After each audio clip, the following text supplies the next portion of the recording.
Welcome to Drinks and Diplomacy, where we're cheersing to human rights.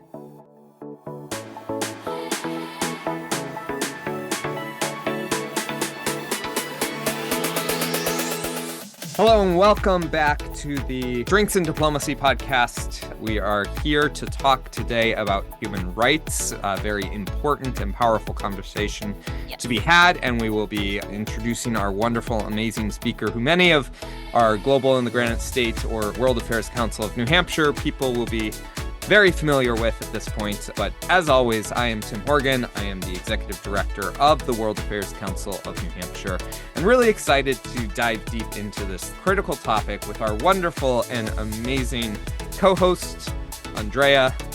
Hi, everyone. Yes, it's so excited to be here for this episode. This is Andrea Castillo. I am the Program Officer with World Oregon and super stoked to dive into this human rights discussion. And I would love to hear, Tim, kind of what you have brought today, keeping on par with our theme of drinks and diplomacy. Would love to see what you brought. Sure, and keeping on par with my apparent unintentional theme of being very direct with my connections, I today, for our human rights conversation, have brought a lovely glass of water. Access to clean water being a key human right that is not always lived up to in its standards, but a lot of work to be done around there. I think it's a critical piece of this conversation is these basic human rights that everyone can and should have, but don't always have access to. So pretty direct and easy. I don't think we'll have to put up too much of a recipe for that one. But Andrea, how about you? What did you bring? Yeah, no, water is actually a big component of the drink that I have today. So for a little bit of background, I was doing a little bit of research and I came across this really cool establishment in Mexico. And so in Islas Mujeres in Mexico, there is a establishment with the name of Coctelería Justicia Social. And so in English, that's social justice cocktail store. Essentially what they have is their mission is really surrounded by not only providing really delicious meals and creative cocktails and drinks, but really with a root and understanding of social justice. And as we talk about human rights today, we'll dive into kind of the overlaps as we hear about terms like civil rights, social justice, human rights, and just kind of how all those kind of work together. And so my drink today, very Mexican inspired, is agua fresca. And so agua fresca de pepino specifically, so translates to cucumber water. The components of this drink and how I make it is by chopping up cucumbers into little pieces, adding in a couple limes into there because I really love lime. You might not want to add as much lime depending on your... Who doesn't love lime? I don't know. Add some lime and quite a bit of sugar and ice and water, and you blend it all together. You kind of filter out the chunks of the cucumber and you drink it like that. And mostly it's a summertime drink on ice. And so I am super excited to share that with you all. I make this every spring, summer, very refreshing. And there are folks who have infused alcohol with the agua frescas, but you don't need to. So I'm super excited to share that with you and to dive into our conversation with our amazing speaker today. And Tim, do you want to introduce our speaker? Sure, but before we do that, I do have to say Isla Mujeres, where this comes from, has ruined me for fish tacos. When I did my study abroad in Mexico, we had a day out on a boat and they made fresh fish tacos for us. And so even though that was more than 12 years ago, I still fondly remember how delicious those fish tacos were. All right.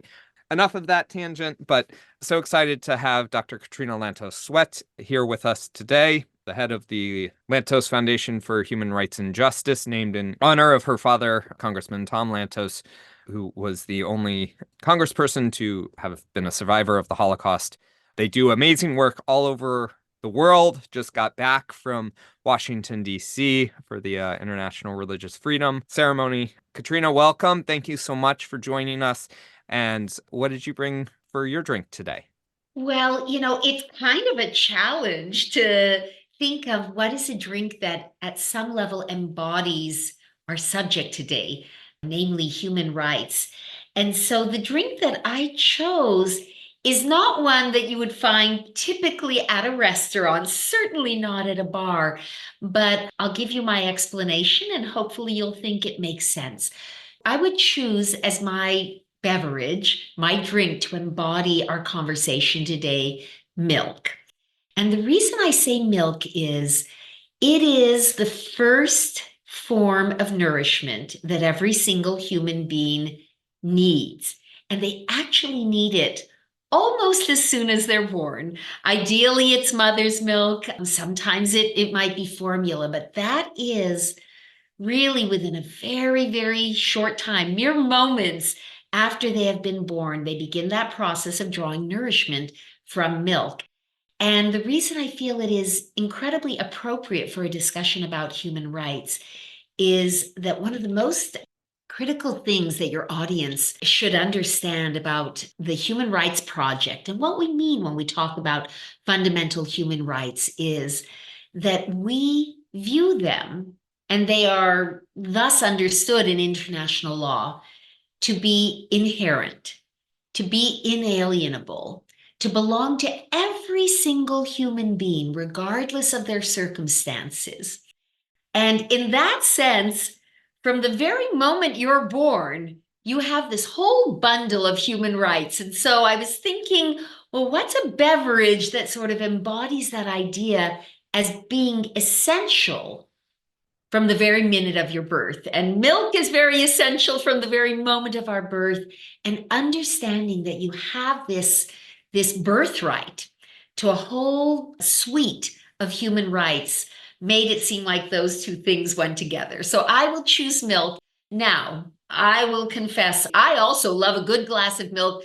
And the main reason for that is that I have a bit of a sweet tooth. So whether you're eating a brownie or a piece of cake or some other sweet delicacy, the thing you want to have with that is a good cold glass of milk. A warm chocolate chip cookie and that glass of milk are a great combination. So I happen to be one of those who actually likes milk. Well, wonderful. I adore it. Such a great connection you made there. I really appreciate it.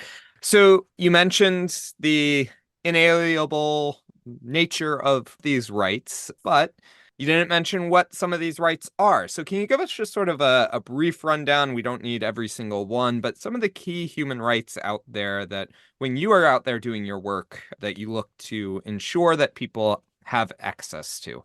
Well, I'd be delighted to, but I want to kind of take a step back, if I may, and talk to your audience about where it is we sort of get this idea of fundamental human rights. And in some senses, of course, it goes back into really the early dawn of civilization. We can look at ancient Greece and we can look at some of the religious traditions, a wide range of religious traditions.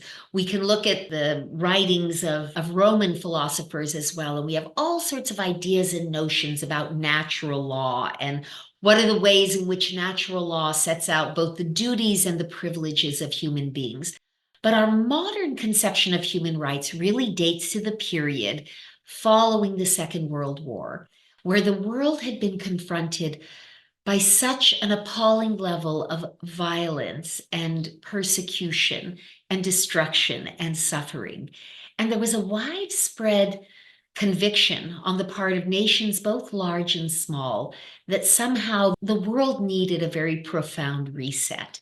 And so, following the establishment of the United Nations, the decision was made to seek to create a declaration, a document that all the world would be hopefully supportive of and that all the world would be also bound by. And Eleanor Roosevelt, the former First Lady of the United States, her husband had passed away, but she was asked by President Truman to lead this commission that would seek to create such a document. And that's what became known as the Universal Declaration of Human Rights, adopted in 1948. And it really is kind of the foundation of the architecture of international human rights.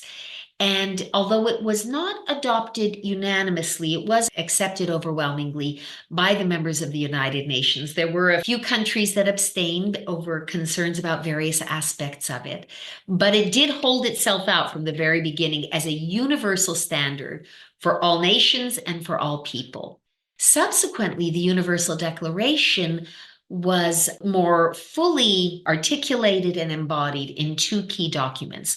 One was the International Covenant on Civil and Political Rights, and the other is the International Covenant on Economic, Social, and Cultural Rights. And these two Treaties are sort of, again, the next building block in this architecture around international human rights. And since that time, there have been a number of additional covenants and treaties that have been adopted globally. The Genocide Treaty, the Treaty on the Elimination of All Forms of Discrimination Against Women. Really, there's a substantial body of these kind of international legal documents. Now, within the Universal Declaration and within the two key treaties I mentioned, the Covenant on Civil and Political Rights and the Covenant on Economic, Social, and Cultural Rights, you have two different basic sets. The civil and political rights are the kinds of things that especially Americans would recognize, similar to the sorts of things we talk about in this country as constitutional rights or civil rights that relate to our political rights, that relate to things like freedom from double jeopardy, certain judicial rights, the right to be free from torture, a whole range of very fundamental things that have sometimes been described as negative rights because many of them are things that governments cannot do to you. They can't torture you. They can't deprive you of certain judicial rights.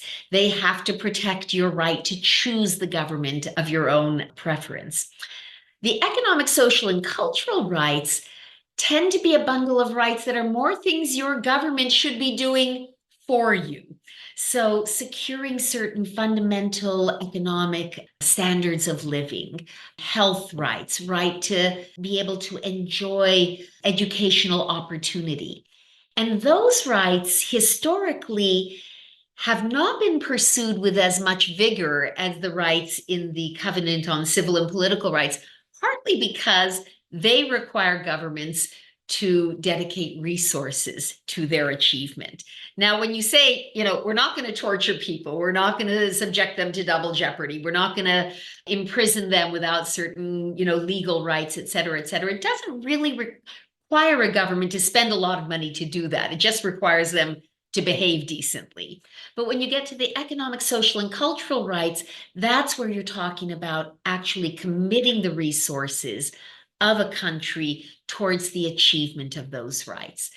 And historically, again, looking at the American experience, it's quite interesting because in the United States, we tended to look a little more skeptically on the economic, social, and cultural rights because all of these things were unfolding during the period of the Cold War. And you had certain people within the United States who were very big on promoting the civil and political rights because those were largely absent in the communist world. So our enemies during the Cold War were not honoring those rights that we were very rah-rah about. And the economic, cultural, and social rights we felt smacked a little bit of communism and socialism.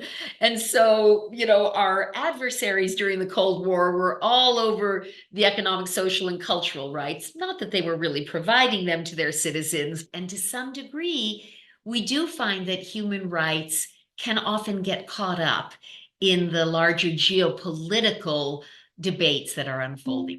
You are a storyteller. I adore it. Just the way that you've been able to frame these concepts. You're actually answering a lot of my questions already, which is super amazing. And a lot of them had to do kind of just with some examples of these basic human rights. I think I remember the UN has declared like 30 basic human rights at least, and then a handful are more kind of well known, like the right to equality, the freedom from discrimination, and things like that. Would love to kind of dive into how those are established to be able to bring to the table and conversation about how are these human rights recognized and then implemented and put into practice.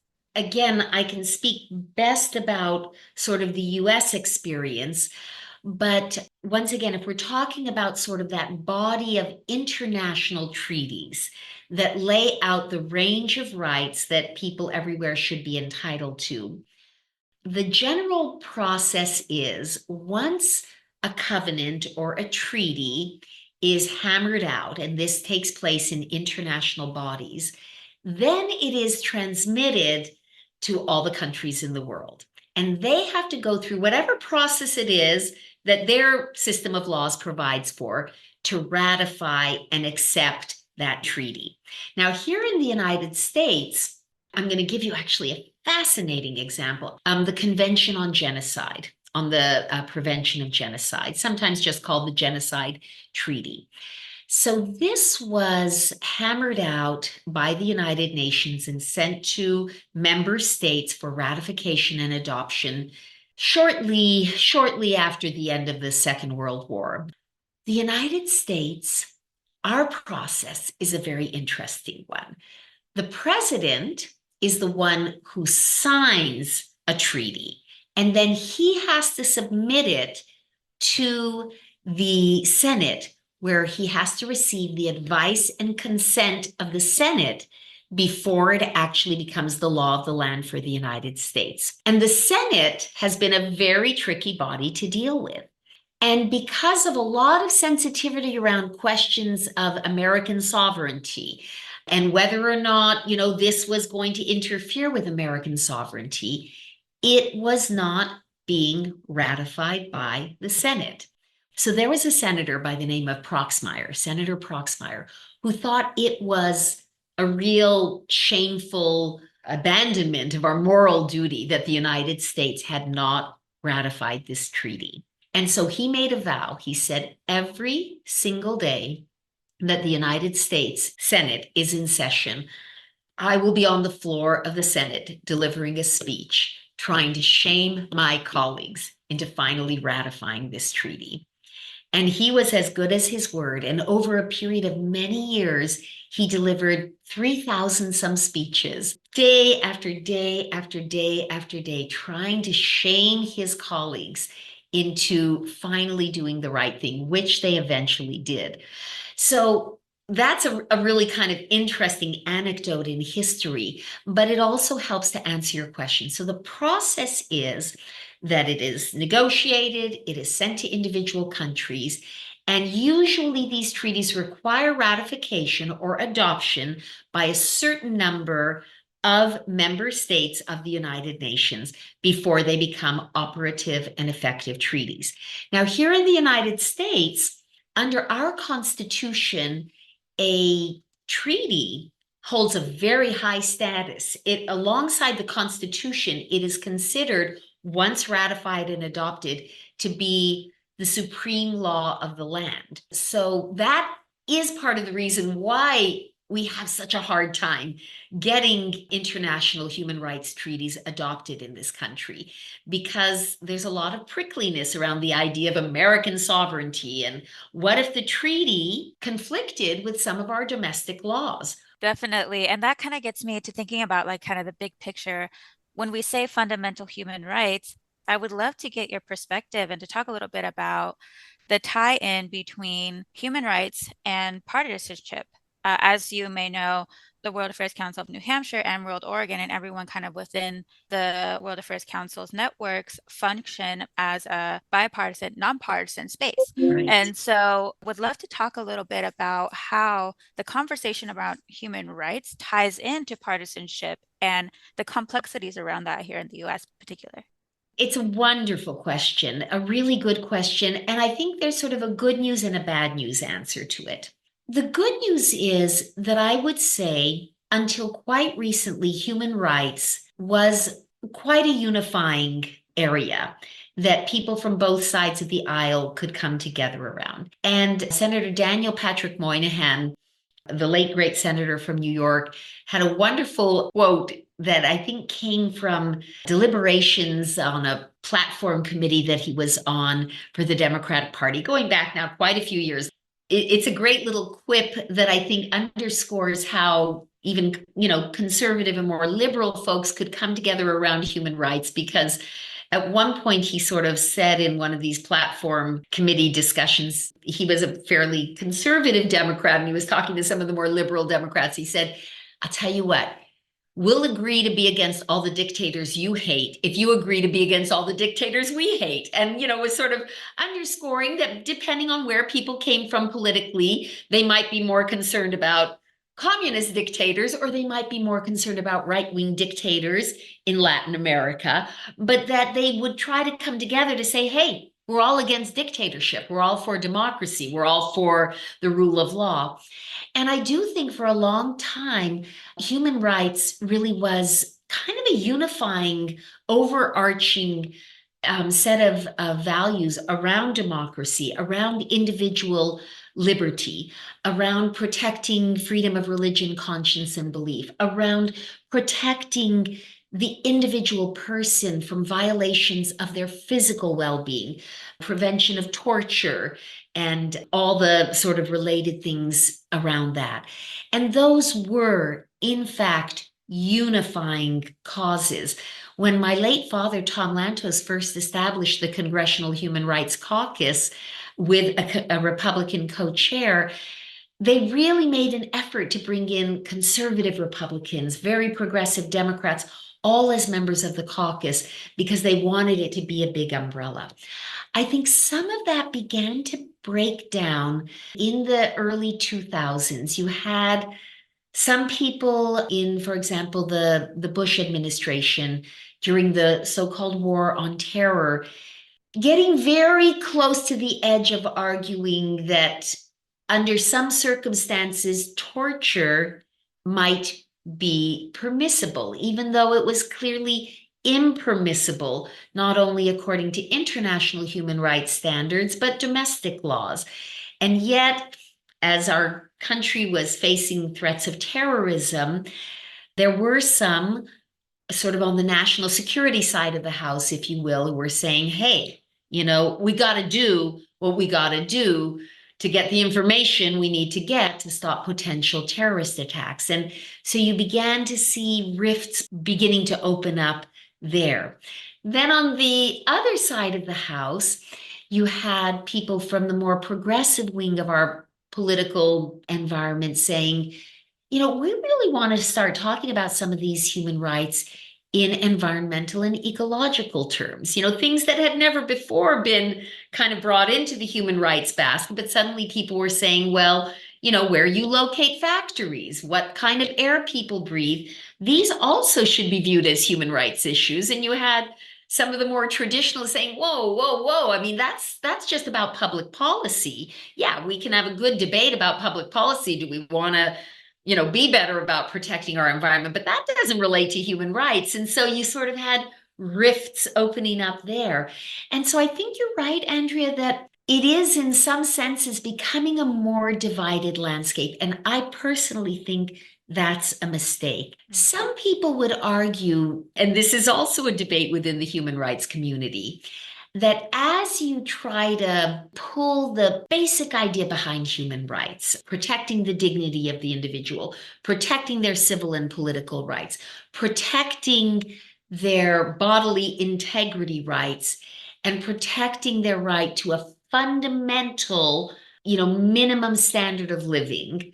But when you try to bring many, many more things into it, you get what some people call the taffy problem. Taffy is a kind of candy that has to be pulled and pulled and pulled to make it the way it's supposed to be made. But the more you pull it, the thinner and thinner it gets.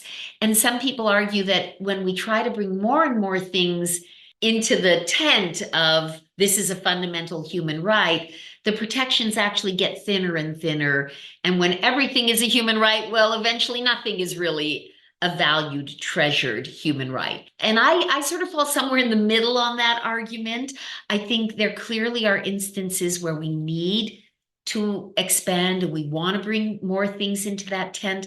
But I also think there's something to be said for recognizing the value in keeping that term human rights as applying to the most essential things, the things that really do go to defending the deep underlying dignity of every human being. Yeah, and one of the interesting things that I see in this space is, of course, broad commitment in words to the idea of human rights. We can point out many countries that have said great and wonderful things about human rights, including ourselves here in the US, who have not necessarily always lived up to that.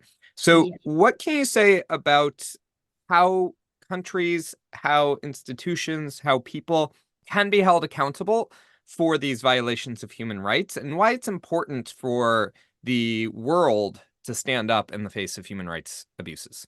Well, I think it's very important for the world to stand up in the face of human rights abuses. And you couldn't be more right, Tim. There has always been a huge gap between the rhetoric and the reality. And so inevitably, there's a lot of hypocrisy around the world when it comes to human rights discussions, because countries like China, which is a constant and serial abuser of a huge range of human rights, likes to spout the same language as Denmark, which does a pretty good job defending human rights. Somebody once said, hypocrisy is the homage that vice pays to virtue. I think there's a certain amount of truth to that, but it's cold comfort when it comes to seeing the huge gap between the rhetoric and the reality. In terms of how we try to hold ourselves and hold other countries accountable, there are different mechanisms for doing so. So you have a European Court of Human Rights, and that's probably the most, I'd say, successful model out there, where suits can be brought against countries for a failure to uphold various human rights treaties that they are signatories to. Although the European Court of Human Rights doesn't have armies or, the right to seize assets of countries. It doesn't have actual enforcement mechanisms. Very, very few courts do. It has, for the most part, been the case that at least Western countries that have been brought before the European Court of Human Rights on various charges, if they are given, a ruling against them, for the most part, they have abided by those rulings. Now, you may have noticed that I said, Western countries, tend to abide by them precisely because for the most part, they are rule of law countries and they buy into the jurisdiction of the court. But, it is a combination, I think, at the end of the day, because courts will never be able to compel governments to do things that the governments don't want to do. I like to bring up quotes from history. It might have been Stalin or something, after something he had done and a pope had condemned him and he said, well, where's the Pope's army? I don't see the Pope's army. And it's a sad reality that the greater a country's commitment to the underlying idea of the rule of law, the greater the likelihood that there will be some measure of accountability and enforceability. And whether it's through mechanisms like the European Court of Human Rights, you have comparable courts in Latin America, in different regions of the world, you're going to get compliance from those countries that are already somewhat compliant, that are already doing pretty well on those things. And the countries that are the biggest violators will remain unmoved. That is an ongoing problem. But, and this is, I think, really helpful to talk about, in recent years, we have seen the emergence of some mechanisms that are kind of putting teeth into some of these human rights protections that have not been there before. And I would say the single most effective tool that has come into widespread adoption over the last, let's say, decade have been the so-called Magnitsky sanctions. Now, for your listeners, Sergei Magnitsky was a young Russian lawyer who worked for a hedge fund investor by the name of Bill Browder, who, after the fall of the wall of the Soviet Union, was one of the first Western guys to come in there and try and build wealth. As Russia became increasingly, again, authoritarian, he realized that it was no longer going to be a safe place to do business. So he and most of the people who worked for him left. But Sergei Magnitsky was a young, idealistic lawyer. He believed in his country. He loved his country. He wanted to stay there. At a certain point, and he was also hired to keep looking after Mr. Browder's interests that were still there in Russia. The Russian tax authorities accused Browder's businesses there of committing a tax fraud, a $230 million tax fraud. But when Sergei Magnitsky, the lawyer, looked into it, he realized that the very people who were accusing the company of committing the fraud had actually stolen $230 million themselves. He exposed this, and for that he was arrested, he was tortured, he ultimately died in prison. And that became a real road to Damascus moment for Bill Browder himself. Up until that time, he'd been a hard-charging capitalist trying to make as much money as he could. He then became really one of the globe's leading human rights activists because he was determined to get what he called justice for Sergei. And so he was really the moving force behind the adoption of what are called Magnitsky sanctions.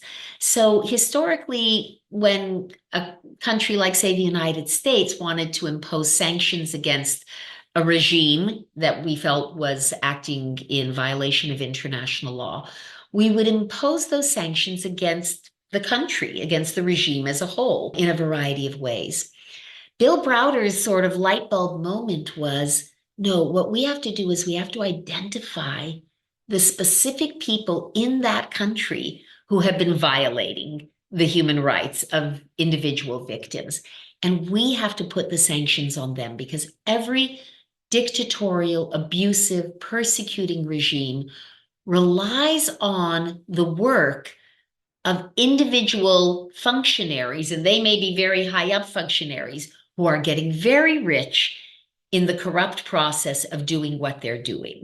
And interestingly enough, but not surprisingly, these violators of these fundamental rights, the kind of people who threw Sergei Magnitsky in prison, tortured him, denied him medical treatment, and killed him, they are very rich because they are abusing every possible law and engaging in every possible form of corruption.